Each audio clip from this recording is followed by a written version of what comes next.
Hello बच्चों, चलिए प्रश्न को देखते हैं। तो दिया गया प्रश्न है कि कोलाइड विलयन में आवेश खत्म करने के लिए क्या उपयोग करते हैं। विकल्प ए है इलेक्ट्रॉन, विकल्प बी है विद्युत अपघट्य, विकल्प सी है धनावेशित आयन, विकल्प डी है यौगिक।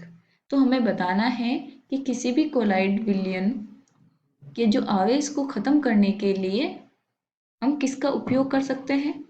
तो विकल्प हमें दिए गए हैं, हमें सही विकल्प का चुनाव करना है। सबसे पहले हम क्या लिखेंगे, मुख्य अवधारणा। मुख्य अवधारणा वो क्या हो जाएगा, कोलाइड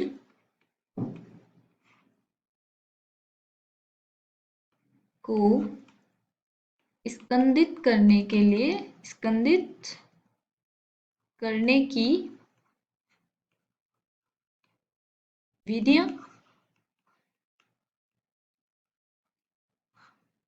तो हमें पता होना चाहिए किसी भी जो कोलाइड होते हैं वो दो प्रकार के होते हैं, एक तो द्रव विरागी, एक द्रव रागी। तो हमें पता होना चाहिए कि कोलाइडी विलयन को स्कंदित करने की कौन कौन सी विधियां हम उपयोग में लाते हैं। तो चलिए हम देखते हैं। तो सबसे पहले हमें विधियों के पता होना चाहिए कौन कौन सी विधियां होती है। तो उनमें से अब मैं नाम लिखती हूँ। पहली है विद्युत कण संचलन द्वारा। विद्युत कण संचलन द्वारा। तो इसमें क्या होता है, जो कोलाइडी कण है विपरीत आवेशित इलेक्ट्रोड की ओर गति करते हैं, तो इलेक्ट्रोड पर आवेश विसर्जित करके अवक्षेपित हो जाते हैं। ठीक है। अब दूसरा क्या है, दो विपरीत आवेशित कोलाइडों या कोलाइडी सोल को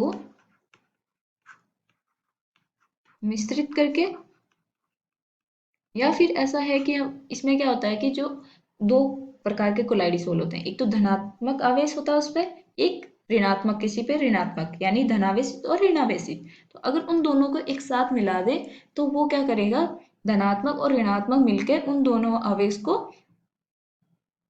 न्यूट्रल कर देगा। तो ये हो गया हमारा दूसरा। और तीसरा क्या है, क्वथना, क्वथन द्वारा, जिसको हम बाय बॉइलिंग भी बोल सकते हो, बाय बॉइलिंग।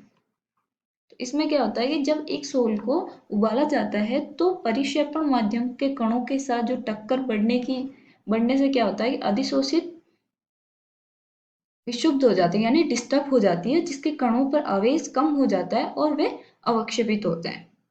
ठीक है। तो ये हो गया हमारा तीसरा। और चौथा क्या है, विद्युत अपघट्य को आधिक्य में मिलाकर। इसमें क्या होता है कि जब एक विद्युत अपघट्य को अधिक मात्रा में कोलाइडी विलयन में मिलाया जाता है तो कोलाइडी कण अवक्षेपित हो जाते हैं, क्योंकि कोलाइडी कण अपने से विपरीत आवेश वाले आयन से अन्योन्य क्रिया करते हैं, अतः उदासीकरण, उनका उदासीनीकरण हो जाता है। इसीलिए कोलाइड कण क्या होते हैं, कोलाइडी जो विलयन है उसमें कोलाइडी कण अवक्षेपित हो जाते हैं। अब हमें बताना है कि इनमें से चारों विकल्प में से सही कौन सा है। तो देखिए पहला कौन सा है, इलेक्ट्रॉन। तो इन चारों में से किसी में भी इलेक्ट्रॉन नहीं है, तो ये गलत हो गया। दूसरा है विद्युत अपघट्य। तो हमारा चौथा देखिए, हमने बोला विद्युत अपघट्य को आधिक्य में मिलाकर स्कंदित किया जा सकता है, इसका मतलब बी विकल्प हमारा सही होगा। विकल्प सी क्या है, धनावेशित आयन। तो धनावेशित आयन तो तब मिलाएंगे ना जब ऋणावेशित हमारा कोलाइड होगा तब। अगर वो धनावेशित कोलाइड है तो मैं धनावेशित आयन नहीं मिला सकती, ये भी गलत हो जाएगा। अब यौगिक, कौन सा यौगिक, इसमें कोई बताया नहीं है, तो ये भी गलत हो जाएगा। इसका मतलब हमारा जो बी विकल्प है वह सही उत्तर है। आशा करती हूँ आपको समझ में आया होगा। धन्यवाद।